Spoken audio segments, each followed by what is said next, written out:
DC here. And what's going on? Well, not a lot. Pam came over and we put hay bales across the back of the house and the well house to try to keep my plumbing from freezing this winter, because we've heard in Missouri we're going to get down to freezing, and this is just the beginning. It is going to get colder from here, guys. So what did I do? I went out and got me some pop paper, the stuff that you're supposed to wrap around things to keep them safe, and I stuck it on my windows because it was cheaper than plastic, and I hear it's more insulative. I don't know. We'll find out. And then I put plastic on the outside of my bedroom windows, and today I was going to put plastic all around the inside of that unfinished bedroom, because as we all know, I had someone promise me they'd finish it and they never did. So that takes money. What's up with the Quicken Loan? Well, I'm sure they will call me back and they will say, you know, if you will put siding on your house, if you'll put new windows in, if you'll do all of these repairs, then we will give you the money to do the repairs.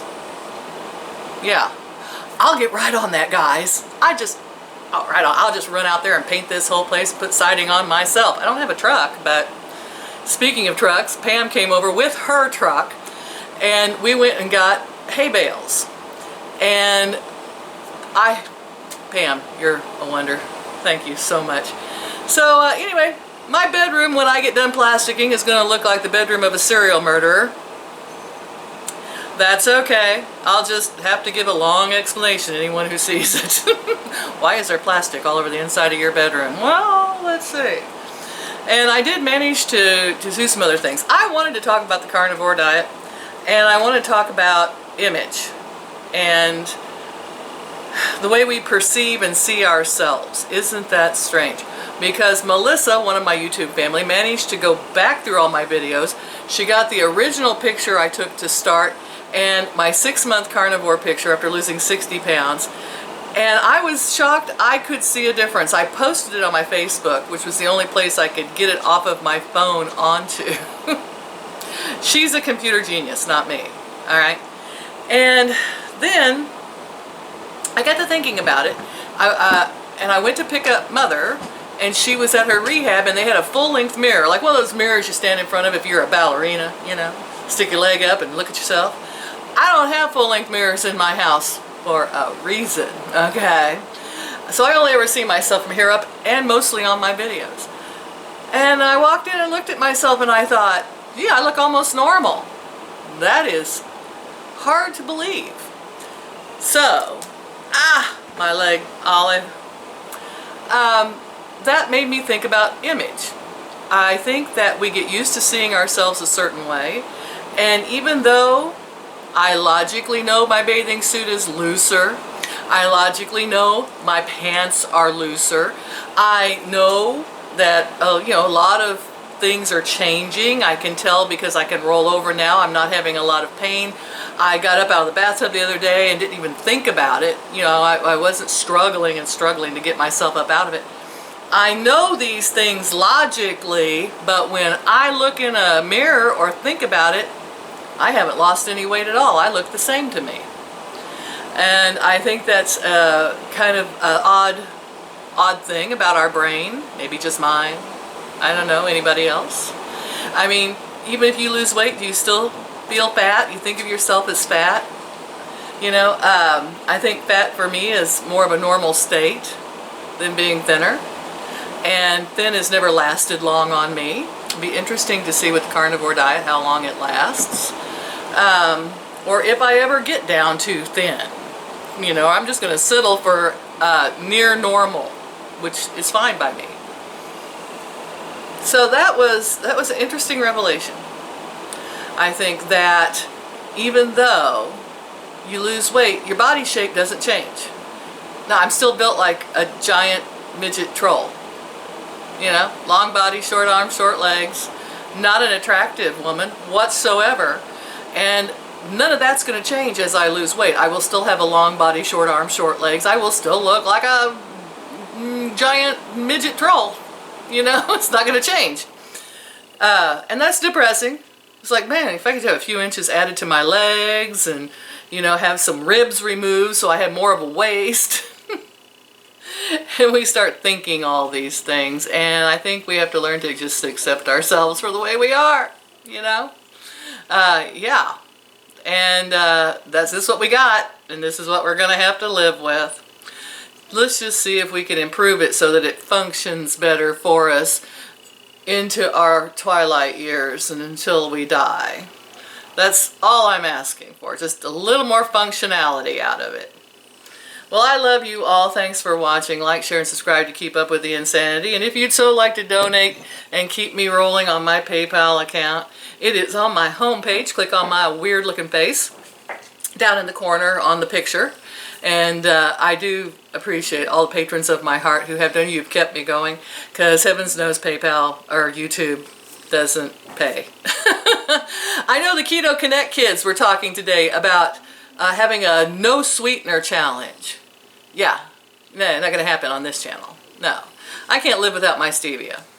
And but I applaud them and admire them for that, and their 800,000 subscribers. He also was talking about how many subscribers it takes to actually make a living on YouTube. And for one person, it would be somewhere around, he estimated 300 to 500,000, I think, subscribers. And yeah, I'm not that interesting. Hang in there. I'll do a video on Sunday, and we'll do weigh-in and see how this week goes on the carnivore diet. I have an appointment on the 23rd to go get those glasses in Columbia, Missouri, which I'm not really looking forward to. These are Dollar Tree. Oh well. You do what you gotta do to keep functioning, right guys? Love y'all. Bye-bye. Scott, are you upset because I kicked you off my lap while I was vlogging, right? Uh-oh. I am so in trouble, he won't even look at me. Oh no. Pam and I went and got hay bales. She helped me. There they are. Maybe I can keep the pipes from freezing at the back of my house and out through the yard. And we got the chickies all tucked in. Put the little ones in the big hen house over there. And hello ladies, you better get under. I hear thunder. You know where Betsy's gonna be. It's okay, baby. You don't need to be hiding under the chairs and things. Okay. I heard it. Oh, my fire tablet died. She didn't tell me it was going to rain today either. Oh, back to Amazon. Maybe they can fix her. House committees leading the impeachment inquiry I spend half my day now just holding Kat, including 12 loving testimonies, Anna. 2 briefings, Out of my coffee. Are still pending, particularly saying they will not comply. I can't even do my video at all. So okay, now that everyone's clicked off who thinks my videos are too long and they're too boring, I have a story for you all. All my remaining hang in there's, right? Mother and I the other day decided to go to a movie. I think I mentioned that in my last video. What I didn't tell you was that on the carnivore diet, I had decided the day before that I read this thing about walnuts. And it said a handful of walnuts a day will give you selenium and it will help your hair stay and all this. And I thought, well, what could that hurt? So for a snack, I'd had a piece of cheese and a handful of walnuts. And I just forgot about it. I'd had it the evening before. So here it is, it's noonish, and Mom and I are heading to another town that's 25 miles away. There is nothing in between our town and that town, by the way. I have to tell you, it is just nothing but road, okay? And some trees in the lake. That's it. And we are outside of town about 5 miles, and it hits me. I have to go to the bathroom. And it doesn't hit me just a little. It hits me hard. And I'm like, I can hold it. No. No. And so finally you get to that point and that decision when the sweat starts, you know, because you're bubbling up and bubbling down and bubbling up and bubbling down, and all of us, the pressure is getting worse and you're sweating. And I said, I have 2 choices here. One is to pull over and find a tree, and the other is to just totally make a mess in my car. So we decided to pull over. Good choice. Now I have to qualify this by saying there are very few wildlife animals in Missouri. They're all scared of people, very shy. We just don't have a lot of wildlife. I want to preface this with that, okay? So we pull off down this side road, and there's just a ditch with grass in it and a tree line that was mostly cedars. And if you know what a cedar tree is, you'll know they're sticky. They're Christmas trees that are pokey Christmas trees. And so I jump out of the car. Mom hands me a handful of Kleenexes that she had, and I run through the ditch and I put my backside towards the cedar trees. I figured let it get scratched up and let fly, because it didn't take but 2 or 3 seconds. And I'm like, oh my gosh, the relief, unbelievable. So I get cleaned up. Luckily, there was no disaster. I mean, it all went into the bushes. And I'm like, oh gosh, oh my heavens. Get my pants pulled up, take one step, half a step actually, forward, and I look down and there is a giant snake. I stepped on him going in. I had to have. This thing was about 1 inch, 1.5 inches around. It was a black snake, luckily. And I thought, yeah, that snake has my luck. Of all the side roads in all the world, you chose mine, lady. You know what? And thank heavens he wasn't behind me. Lucky snake. Needless to say, I hopped over him and squealed. I just wasn't expecting that. All right, guys, I hope that was your laugh for the day. Bye-bye.